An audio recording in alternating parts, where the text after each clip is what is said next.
जय हिंद दोस्तों, आप सभी का बहुत बहुत स्वागत है। साथियों, आज की इस वीडियो में Bihar SSC inter level exam के लिए जीके जीएस से मोस्ट इम्पॉर्टेंट क्वेश्चंस को कवर करेंगे।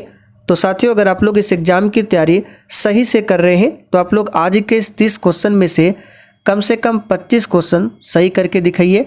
और साथियों, सेशन के लास्ट में आपको बिल्कुल ईमानदारी पूर्वक अपना स्कोर कमेंट करके बताना है। तो चलिए इसी के साथ आज के इस क्लास को स्टार्ट करते हैं। तो आप सभी सेशन को बिना स्किप किए लास्ट तक पूरा ध्यानपूर्वक देखिए। तो चलिए, आज के सेशन का पहला क्वेश्चन है, भारत में मीथेन का एक बड़ा स्रोत क्या है। सभी ऑप्शन को ध्यान से पढ़िए और देखिए साथियों, अगर आपको इन सेट में किसी भी प्रश्न का आंसर पहले से आता हो तो आप सभी नीचे कमेंट करके अपना आंसर बता सकते हैं। तो क्वेश्चन नंबर 1 के लिए आपका आंसर क्या हो जाएगा? सही जवाब है धान का खेत। साथियों, मीथेन का जो सबसे बड़ा स्रोत होता है धान का खेत होता है। दलदली भूमि वाला क्षेत्र होता है जहाँ से मीथेन जो है सर्वाधिक मात्रा में वहाँ से निकलता है। और मीथेन की बात करें तो मीथेन का फॉर्मूला CH4 होता है और मीथेन को मार्स गैस भी कहा जाता है, तो इसे भी ज़रूर ध्यान रखें। आइए आगे देखिए, किस वर्ष को भारत में आर्थिक सुधारों की प्रक्रिया का आरंभ काल माना जाता है? देखिए, आपके एग्जाम के लिए बिल्कुल सिलेक्टेड क्वेश्चन है, इसलिए एक भी क्वेश्चन को आप लोग मिस ना करें। तो साथियों, क्वेश्चन नंबर 2 के लिए आपका आंसर हो जाएगा साल 1991 में। याद रखिएगा, 1991 में भारत को आर्थिक सुधारों की प्रक्रिया का आरंभ काल माना जाता है। याद रखिएगा 1991 को। चलिए आगे देखिए, भारतीय प्रायद्वीप का कौन सा शहर 8 डिग्री अक्षांश से निकटतम है? बिल्कुल एग्जाम में छपने वाला क्वेश्चन है। चलिए आंसर कीजिए। सही आंसर है सी ऑप्शन, कन्याकुमारी। साथियों, कन्याकुमारी शहर जो है ये 8 डिग्री अक्षांश से बहुत ही ज़्यादा निकट है, तो यहाँ पर सी ऑप्शन आपका सही जवाब है। और कन्याकुमारी जो है भारत की मुख्य भूमि का क्या है, दक्षिणतम पॉइंट भी है। लेकिन भारत का सबसे दक्षिणतम पॉइंट पूछे तो आपका हो जाएगा क्या, तो इंदिरा पॉइंट जो कि अंडमान निकोबार में स्थित है। चलिए आगे देखिए, हर्यक नरेश बिंबिसार की राजधानी कहाँ पर थी?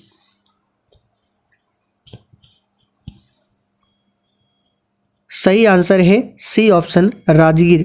साथियों, राजगीर का एक और नाम है गिरिव्रज। गिरिव्रज ध्यान रखेंगे, जो कि हर्यक नरेश बिंबिसार की राजधानी थी। बिंबिसार ने ही हर्यक वंश की स्थापना किया था, याद रखिएगा। और इनका पुत्र कौन हुआ? अजातशत्रु। और अजातशत्रु ने ही अपने पिता बिंबिसार की हत्या कर दी थी। आगे देखिए, भारत में प्रथम सिक्के कहाँ चलन में लाए गए थे?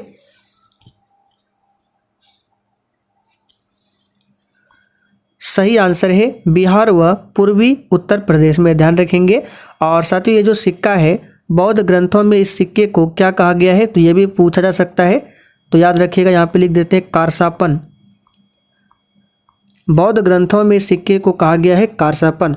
और ये जो सिक्का था किसका सिक्का था, तो ये चांदी का सिक्का था, तो इसे भी आप लोग जरूर ध्यान रखें। हर्ष ने अपनी राजधानी परिवर्तित किया था। सही आंसर है थानेश्वर से कन्नौज। साथियों, हर्ष ने अपनी राजधानी को थानेश्वर से कन्नौज किया था। तो यहाँ पर ए ऑप्शन अगर आपने दिया है तो आपका बिल्कुल राइट आंसर है थानेश्वर से कन्नौज। अजंता की चित्रकारी इन कथाओं को चित्रण करती है। चलिए, जितने भी क्वेश्चन आपके सही हो रहे हैं आप लोग साइड में कॉपी में लिखते चलिए और बिल्कुल ईमानदारी पूर्वक अपना स्कोर कमेंट करके हमें बताना है। सही आंसर है जातक। साथियों, अजंता की चित्रकारी जो है ये गुप्तकालीन चित्रकला है और ये जातक कथाओं का चित्रण करती है। विहार शब्द का अर्थ क्या है? अब यहाँ पर देखिए, आपको बिल्कुल सोच समझकर आंसर करना है, कंफ्यूजन वाला क्वेश्चन है। तो यहाँ पर कुछ बच्चों ने आंसर किया होगा बौद्धत्व को और कुछ बच्चों ने आंसर किया होगा पर्यटन। तो जो भी पर्यटन आंसर दे रहे हैं उनका बिल्कुल सही जवाब है विहार शब्द का मतलब क्या होता है? पर्यटन। देखिए बिहार नहीं है, ये क्या है, विहार। इसका मतलब होता है पर्यटन। ऑप्शन के अकॉर्डिंग सिंधु घाटी सभ्यता के लोग किसकी पूजा करते थे?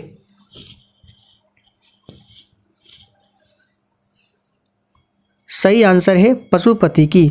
साथियों, सिंधु घाटी सभ्यता के जो लोग थे पशुपति की पूजा करते थे। और यहाँ से क्वेश्चन बन सकता है वैदिक काल में किसकी पूजा करते थे? तो वैदिक काल में प्रकृति की पूजा किया करते थे। तो दोनों फैक्टों को आप लोग ध्यान रखें। सूर्य और पृथ्वी के मध्य न्यूनतम दूरी क्या रहती है? सही आंसर है 3 जनवरी को। सूर्य और पृथ्वी के मध्य न्यूनतम दूरी को कहा जाता है उपसौर। यहाँ पे लिख देते हैं उपसौर। और ये स्थिति कब बनती है? तो 3 जनवरी को। और सूर्य और पृथ्वी के मध्य अधिकतम दूरी को कहा जाता है अपसौर। अपसौर। और अपसौर की स्थिति जो है वो 4 जुलाई को होती है। ध्यान रखेंगे 4 जुलाई को। किस एकमात्र अफ्रीकी नेता को भारत रत्न से सम्मानित किया गया है? और साथियों, इस क्लास के साथ साथ आप लोग डेली शाम 7:30 बजे की क्लास को देख सकते हैं, जो कि मेरे दूसरे चैनल पर चलता है। उस चैनल का नाम है दिवाकर स्टडी IQ। तो ध्यान रखें। तो किस एकमात्र अफ्रीकी नेता को भारत रत्न से सम्मानित किया गया है? याद रखिएगा नेल्सन मंडेला को। और साथियों, नेल्सन मंडेला को अफ्रीका का गांधी भी कहा जाता है। राष्ट्रीय राजमार्ग योजना कब शुरू की गई? सही आंसर है 1995 में। साथियों, राष्ट्रीय राजमार्ग योजना की शुरुआत जो है साल 1995 में किया गया था। और देखिए साथियों, जिन्होंने अभी तक सेशन को लाइक नहीं किया है तो प्लीज़ आप सभी से रिक्वेस्ट है, आप सभी सेशन को साथ में लाइक जरूर करते चलिए। पीली क्रांति का किससे संबंध है? चलिए क्वेश्चन नंबर 13 के लिए आंसर कीजिए। आज के सेट में कुछ क्वेश्चन हार्ड है, कुछ क्वेश्चन नॉर्मल है और कुछ क्वेश्चन बहुत ही इजी है। तो पीली क्रांति का संबंध हो जाएगा तिलहन से। यहाँ पर बी ऑप्शन आपका सही जवाब है, तिलहन से। नीली क्रांति पूछे तो मत्स्य से हो जाएगा। भारत में उत्पादित की गई कितने प्रतिशत कॉफ़ी निर्यात की जाती है? तो दोस्तों, यहाँ पर सही जवाब है सी ऑप्शन 10%। याद कर लीजिए, वेरी इंपॉर्टेंट क्वेश्चन है। भारत में जितनी भी कॉफ़ी उत्पादित की जाती है, मान लीजिए 100% अगर कॉफ़ी उत्पादन होता है तो यहाँ से देखिए 10% कॉफ़ी का निर्यात किया जाता है। और कॉफ़ी उत्पादन में सबसे आगे देश कौन सा है? तो याद रखिएगा ब्राज़ील। आप लोग कमेंट करके बता दीजिए भारत में कौन से राज्य में कॉफ़ी का उत्पादन सबसे अधिक होता है? ऋग्वेद की मूल लिपि क्या थी? सही आंसर है ब्राह्मी। साथियों, ऋग्वेद की मूल लिपि ब्राह्मी थी। और ऋग्वेद की बात करें तो ये सबसे पुराना वेद माना जाता है ऋग्वेद। भगत सिंह, सुखदेव और राजगुरु को उनकी पुण्यतिथि पर श्रद्धांजलि देने के लिए भारत में 23 मार्च को किस दिवस के रूप में मनाया जाता है? सही आंसर है शहीद दिवस। तो याद रखिएगा साथियों, 23 मार्च को शहीद दिवस मनाया जाता है। और एक डेट है 30 जनवरी। 30 जनवरी को भी शहीद दिवस मनाया जाता है। राष्ट्रीय सफाई कर्मचारी आयोग की स्थापना कब होती है? सही आंसर है बी ऑप्शन 1994 में। साथियों, राष्ट्रीय सफाई कर्मचारी आयोग की स्थापना 1994 में किया गया था। आगे देखिए, ऑपरेशन पवन भारत द्वारा उसके किस पड़ोसी देश में किया गया एक शांति स्थापना का ऑपरेशन था? सही आंसर है श्रीलंका। डी ऑप्शन आपका सही जवाब है, श्रीलंका। और साथियों, श्रीलंका देश की सबसे लंबी नदी का नाम पूछा जाता है, जो कि महावेली गंगा है। इसे जरूर ध्यान रखें, महावेली गंगा। निम्न में से किसको पर्ल सिटी कहा जाता है? देखिए, इस तरह के क्वेश्चन हमेशा एग्जाम में पूछे जाते हैं, तो इस पर स्टार मार्क कर ले।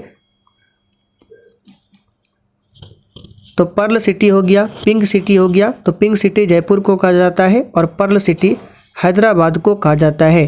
साथियों हैदराबाद की बात करें तो ये मूसी नदी के किनारे बसा हुआ है हैदराबाद। निम्न में से कौन सा स्मारक विश्व धरोहर के स्मारकों में सबसे पहला बसा हुआ स्मारक है?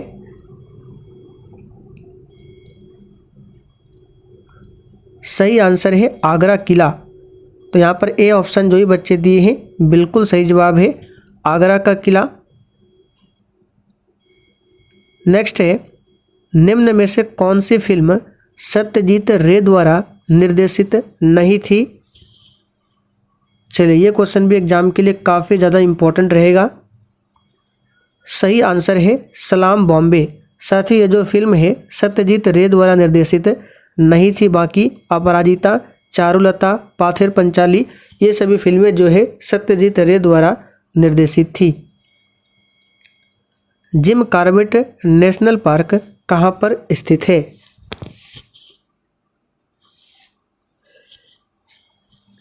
सही आंसर है उत्तराखंड में जिम कॉर्बेट नेशनल पार्क स्थित है।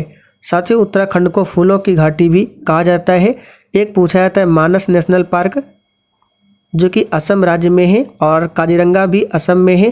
कूनो राष्ट्रीय अभ्यारण्य पूछे तो ये मध्य प्रदेश में है।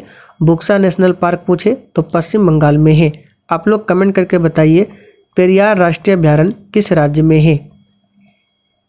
राष्ट्रीय एकता परिषद के अध्यक्ष कौन होता है?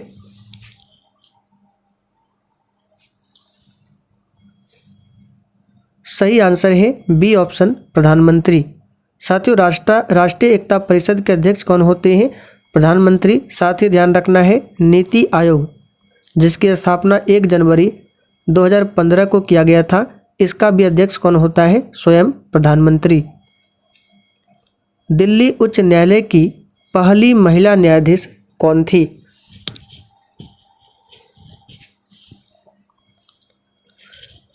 सही आंसर है सी ऑप्शन लीला सेठ दिल्ली हाईकोर्ट की पहली महिला न्यायाधीश बनी थी। यहाँ पर सी ऑप्शन आपका सही जवाब है। प्राचीनतम अंतर्राष्ट्रीय एयरलाइन कौन सा है?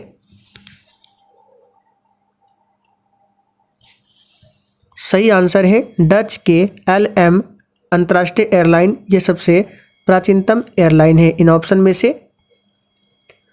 जुलाई 1950 में अधिक पेड़ लगाओ अभियान का उद्घाटन किसने किया था? सही आंसर है विनोबा भावे ने। साथियों जुलाई 1950 में अधिक पेड़ लगाओ अभियान का उद्घाटन किसने किया था? तो याद रखिएगा विनोबा भावे ने। कागज की खोज कहाँ पर की गई थी? ये तो बहुत ही सिंपल क्वेश्चन है। पूछा जाता है चाइना में कागज की खोज किया गया था। कास्ट शब्द किस भाषा में लिया गया है?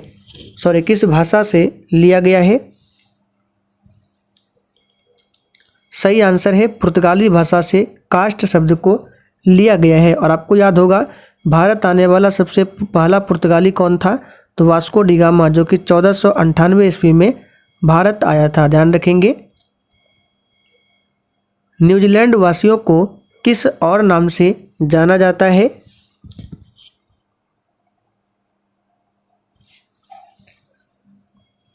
सही आंसर है ऑप्शन बी किवीज के नाम से जाना जाता है न्यूजीलैंड वासियों को। ध्यान रखेंगे।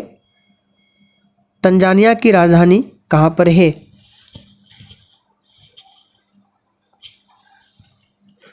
सही जवाब है डी ऑप्शन दार ए सलाम तंजानिया की राजधानी है। यहाँ पर डी ऑप्शन आपका सही आंसर है। चलिए आखिरी क्वेश्चन आप लोगों के लिए है जिसका आंसर आपको नीचे कमेंट करके बताना है। निम्नलिखित में से केंद्रीय विश्वविद्यालय इनमें से कौन सा है? बिल्कुल आपको सोच समझकर आंसर करना है।